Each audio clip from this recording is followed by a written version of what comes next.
How far did the Anglo-Irish Treaty of 1921 achieve the objectives of the British government and Sinn Féin? British government objectives: Ireland within empire, Crown still rules in Ireland and Ireland not a republic, Ireland to be offered Dominion status like Canada. Lloyd George and De Valera had sparred on this issue in many letters before the negotiations. Northern Ireland: no coercion of Ulster into All-Ireland arrangement. Lloyd George was more focused on Ireland's relationship with Britain rather than the Ulster problem. He was determined that if the negotiation broke down, it would have no effect on Ulster. Security: chiefly naval security after World War I experience with the 1916 Easter Rising and the German support. The Royal Navy was to patrol Irish waters. Free trade, not for protective duties, just between Ireland and Great Britain, ensures trading status between the two countries. Ireland would take on her share of UK debt. Ulster: make sure the negotiations don't break down in Ulster. Didn't think they could defend the creation of Northern Ireland. If a break happens, make it on status, the oath. Lloyd George has assistance with treaty negotiations with Lord Birkenhead and Winston Churchill, both of whom had experience in Irish affairs. Subgroups: Lloyd George set out to divide and conquer the Irish delegation to make the treaty. Further states, designed to suit the English rather than the Irish needs, which he also argued to be a weakness of the treaty. Sinn Féin objectives: a republic or external association if a republic was not possible.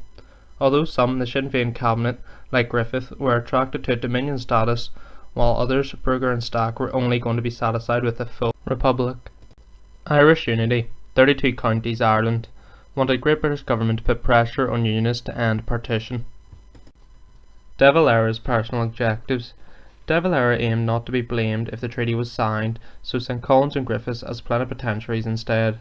De Valera limited their room for manoeuvre with letters and vague instructions, so that when it came to it, his instructions to the delegation to negotiate for external association was ignored, and Collins would sign the treaty, not De Valera. Results of treaty: status: free state within the empire, closer to British position, but no external association or republic. Oath of allegiance placed, in De Valera's words, the crown at the centre of the free state. However, the oath was diluted. It was dedicated to the constitution of the Free State first, rather than just the king. Also, could make the point that De Valera himself avoids the problem of the oath a few years later, signs it rather than says it while covering over the top of the page with another piece of paper. Whilst Collins signed the treaty, he argued, "In my opinion, the treaty gives us freedom, not the ultimate freedom that all nations desire, but the freedom to achieve it." He also said in regard to signing the treaty that he signed his own death warrant. Lee, the historian, argues that, even with all his negotiating skills, De Valera would have struggled to achieve better terms. Northern Ireland.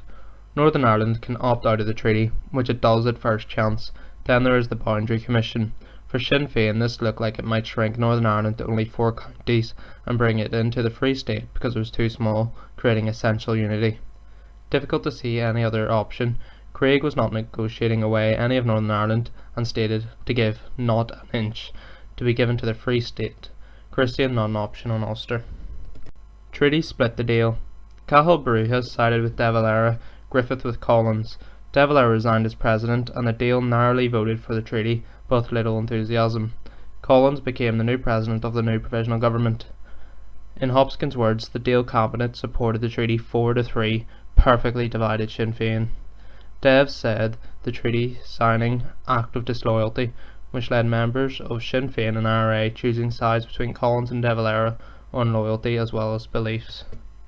IRA split the IRA into the pro-treaty forces, the regulars and National Army, led by Collins, and the anti-treaty side, irregulars, led by De Valera.